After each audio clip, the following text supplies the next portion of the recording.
अगर पित्त हमारे शरीर की अग्नि और ट्रांसफॉर्मेशन की शक्ति है, तो सवाल यह है कि इसे बैलेंस कैसे रखा जाए। क्या सिर्फ ठंडी चीज़ें खाने से पित्त शांत हो जाएगा? क्या बार बार एसिडिटी होना पित्त बढ़ने का संकेत है? या पित्त को बैलेंस करने के लिए हमें अपनी डाइट, लाइफस्टाइल और डेली रूटीन्स को समझना ज़रूरी है? नमस्कार। आज की इस वीडियो में हम समझेंगे कि पित्त को बैलेंस करने के लिए आयुर्वेद हमें क्या सिखाता है। पित्त के मुख्य गुण है उष्णता अर्थात गर्म, तीक्ष्णता अर्थात शार्पनेस, द्रव यानी लिक्विड और थोड़ा ऑयली नेचर। पित्त को बैलेंस करने का एक बेसिक प्रिंसिपल है, जो पित्त के समान है उसे कम करना और जो उसके विपरीत है उसे अपनाना। अर्थात पित्त के लिए शीतल, मधुर, सौम्य और शांत चीज़ें बेनिफिशियल मानी जाती हैं। लेकिन इसका मतलब यह बिल्कुल नहीं है कि हम अपने शरीर को आर्टिफिशियली ठंडा रखें या हर चीज़ ठंडी ही लें। हमें शरीर की प्रकृति और इंडिविजुअल कंडीशंस को समझना चाहिए।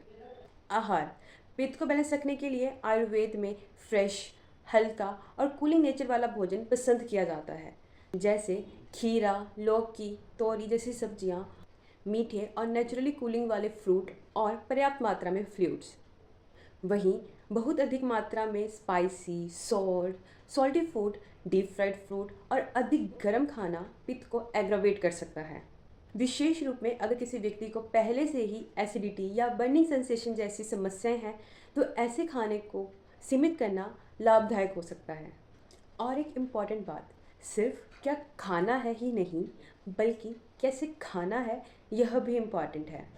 बहुत अधिक खाना, इरेगुलर मील्स और बार बार ओवर ईटिंग करना डाइजेशन को डिस्टर्ब कर सकते हैं। इसलिए मात्रा, समय और भोजन की क्वांटिटी तीनों पर विशेष ध्यान देना चाहिए।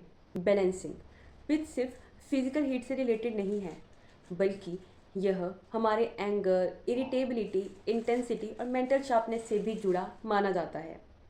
इसीलिए पित्त बैलेंस करने के लिए सिर्फ डाइट बदलना काफ़ी नहीं।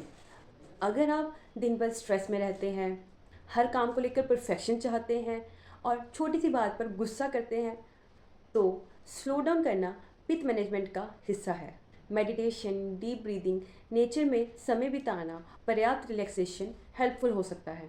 नींद और दिनचर्या एक प्रॉपर दिनचर्या शरीर और मन दोनों के लिए महत्वपूर्ण होती है। रात को देर तक जागना, लगातार स्क्रीन एक्सपोजर, इरेगुलर स्लीप और रूटीन लाइफस्टाइल को डिस्टर्ब कर सकता है। इसलिए कोशिश करें कि समय पर सोएं, पर्याप्त नींद लें और अपने रूटीन को नियमित करें। पित्त नेचर वालों के लिए स्पेशली ओवरवर्किंग और हाई इंटेंसिटी वाले रूटीन से बचना यूज़फुल हो सकता है। एक्सरसाइज शरीर के लिए बहुत ज़रूरी है, लेकिन पित्त बैलेंस करते समय एक बात याद रखिए, एक्सरसाइज शरीर को थकाने के लिए नहीं, बल्कि स्वस्थ बनाने के लिए की जाती है। बहुत अधिक इंटेंस एक्सरसाइज स्पेशली गर्म मौसम में शरीर में हीट और फटीग बढ़ा सकती है। इसीलिए मॉडरेट एक्सरसाइज, वॉकिंग, योगा, प्राणायाम और कामिंग एक्टिविटीज़ अच्छे ऑप्शंस हो सकते हैं। और एक्सरसाइज करते समय हाइड्रेशन का ध्यान जरूर रखिए। सबसे ज़रूरी है अपनी प्रकृति को समझना। हर व्यक्ति में पित्त समान नहीं होता। किसी व्यक्ति की प्रकृति, एज, हेल्थ, सीजन, डाइट और लाइफस्टाइल कंडीशंस अलग हो सकती हैं। इसलिए आयुर्वेद में किसी एक व्यक्ति के लिए सही चीज़ दूसरे व्यक्ति के लिए भी सही हो, ये जरूरी नहीं।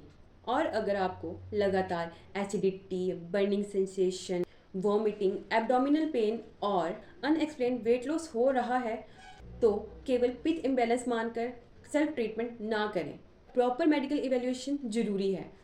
तो पित्त को बैलेंस करने का मतलब यह नहीं है कि हम पित्त को ख़त्म ही कर दें। पित्त हमारे शरीर के लिए आवश्यक है। बैलेंस्ड पित्त मेटाबॉलिज्म, डाइजेशन और कई फिजियोलॉजिकल फंक्शंस के लिए महत्वपूर्ण है। हमें बस इसकी अति को रोकना और बैलेंस बनाए रखना है। तो याद रखिए, पित्त को दबाना नहीं है, पित्त को संतुलित रखना है।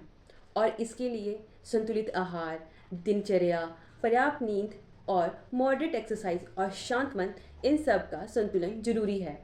अगर आपको यह वीडियो पसंद आए तो इसे लाइक करें, शेयर करें और चैनल को सब्सक्राइब करना ना भूलें।